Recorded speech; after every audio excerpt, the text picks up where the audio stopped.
And welcome back to Capital Tonight. Yesterday, I spoke with Bill Phillips of the Northeast Charter Schools Network to get his upstate point of view on the future of charters. Phillips says his main concern is the closure of facilities across the state if funding is not included in the executive budget. He joined me to explain. Bill, thank you very much for being here. It's a very hot topic today, so yes. This week. There's a massive rally, hundreds of people, if not thousands, on both sides. Mm-hmm. What we have is a situation where you've got the pro-charter folks who are coming, particularly from New York City, although I know there are folks from all over the state, but most of the focus from New York City, who feel like they've gotten a raw deal from the New York City mayor, Bill de Blasio, and they're coming to basically counter his rally in favor of pre-K funding, essentially. So how impacted, if at all, are any of the pro-charter folks outside New York City like yourself? Sure. Well, can I actually push back a little bit on the basic theory, which is at it. The charter school supporters do not disagree with the mayor on universal pre-K. There's no disagreement there. What they're coming up to argue about is basically fairness for charter schools. So we're talking about access to facilities. If you can't get a facility, getting funding for your facility and access to pre-K. The fact that these two rallies are at the same time, that doesn't mean there's a disagreement over pre-K. Now, well, the mayor has cast it that way, right? I mean, he has said, oh, well, this rally is a sideshow and it's meant to distract from what my point is, which is that I'm trying to influence the legislature. And it seems like sort of a losing battle at this point when he wants to propose taxing the rich to expand pre-K and the governor is dead set against it. And now when you have this maybe unrelated issue, as you say, of charter school funding, but you have the Senate Republicans now on board, and you've got the governor on board, and it's all becoming a little diffused by these sort of unrelated issues. Well, let's do this. Let's put the pre-K over here. Okay. And say that we both agree with the access to pre-K. Just maybe not how to get there on the money side. That's exactly right. And frankly, it's only the governor so far who has said that the charter school should have access to pre-K. But we do agree with the concept of universal pre-K. Okay. The issue for charter schools right now is based primarily on facilities, and that actually is a statewide question. What's energized the issue is, as you know, last week in New York, the mayor did the first of his rollbacks on co-location.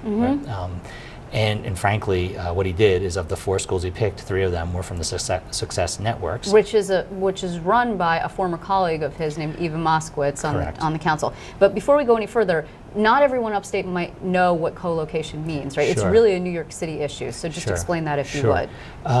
Because the original charter law does not provide charter schools with money for their buildings, it's always been a flaw in the law. The previous mayor of New York, Mayor Bloomberg, had actually allowed charter schools to use district space to co-locate. Public school, like regular public school. Yes. Yes. Now that's the only place that happens right now is in New York City. The current mayor does not agree that the charter school, he's basically declared a moratorium on co-locations and has actually now started to roll back decisions that were made last fall. What has energized folks is last week when he did his rollbacks, 3 of the first 4 were targeted at the Success Networks. So why? Do we know? Is there bad blood between Eva Moskowitz and Bill de Blasio? I actually do not know that. I actually just continue to look at the results, and the one that was particularly galling was the school that actually had kids in it. There's an existing school that is an extremely high performing school. Math scores that were in the 80s last year, reading scores that were in the 50s, which, as you know, last year's test scores were pretty low. So they're approaching triple and double what the state average was.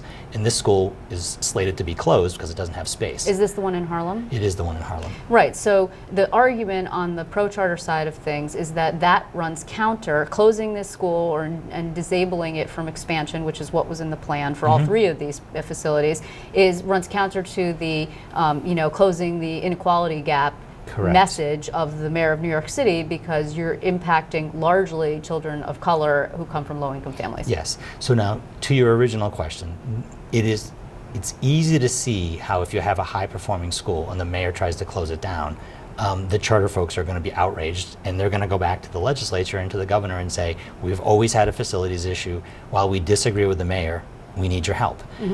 Now, the point we would make about it being a statewide issue is if you look at parts of places throughout the state, and I think particularly of Buffalo and I think of Rochester where the school districts are struggling, charters need to be a part of the solution to fix those school districts.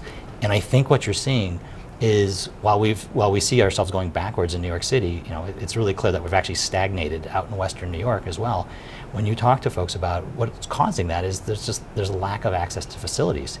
And what happens is you say you're doing a really good job and they want you to expand, you can't deal with the building issue. And so this issue, while it has come to the fore out of New York, it is a statewide issue. Which brings us to the issue of the bond. You know, what's so curious is that you're not hearing a lot about that $2 billion bond act. No. You and I talked about it when the governor first proposed it in his budget. And where did it go? Is it still on the table? Where is it? I actually don't know. And frankly, we've just been so consumed with what's been going on the facilities issue that it's. But that is part of the facilities issue, right? Because there's access to money to build more pre-K space, which ostensibly, well, if you get your way, charters would also be able to access. Correct. But I mean, the issue that we're having now, as it relates to just regular school space, it's just a bigger issue. So you have a champion then in the Senate with the Republican conference. Yep, absolutely. That is interesting. You've had some really strong statements made by the Senate Republican leader, Dean Skelos. Yep. How far is he willing to go? Because again, we see this linkage. You might say they're not linked. Pre-K and charters, technically speaking, should not be linked. But Dean Skelos is linking them, saying we're going to have a budget discussion in which if de Blasio wants pre-K expansion, however it is that it gets paid for, be it the governor's way of state funding or de Blasio's way of taxing the rich, which the Republicans don't approve of, we need to talk about charters too. Sure. Well, now we're sort of getting into how budgets get made, where everything comes together at the end. And in that case, I do understand that state aid comes together, pre-K funding comes together, charter funding comes together, and we can go to health, we can go to everything. So I do understand. I think it's fair to say that the Senate is positioning itself, and we're obviously grateful that they're fighting so hard. And honestly, I was actually pretty pleased to see the governor actually speak highly of the charter schools last week as well. So what does it mean then? I mean, how far are these people willing to go? Will the Senate Republicans go to the mat and bring along the IDC too, because it takes two to tango in the Senate? Yep. And then where will the Assembly Democrats be, since they tend to be very close to NECSN, the teachers unions, and although there are teachers unions backed charters in New York City, at least, if not statewide. About 15% of charters across the state are unionized. So, but generally speaking, you don't think of charters as a teachers union issue. Sure.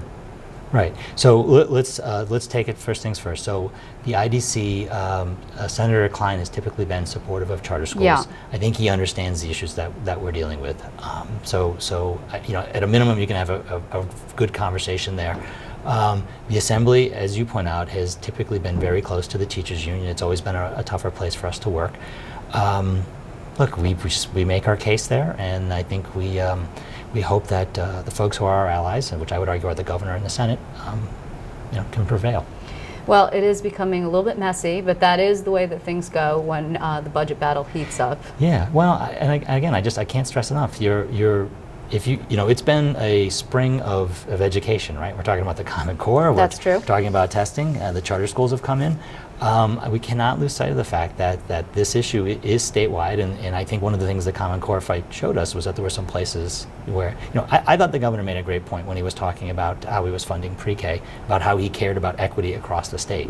He's absolutely right that a kid in East Buffalo is as needy as a kid in Harlem, or a kid in South Syracuse is as needy as a kid in Harlem. And what you're seeing is this is rearing its head now with charters as well, and it's going to continue. Well, to be continued. We will talk more about it. I thank you very much for coming in. Thanks for having me.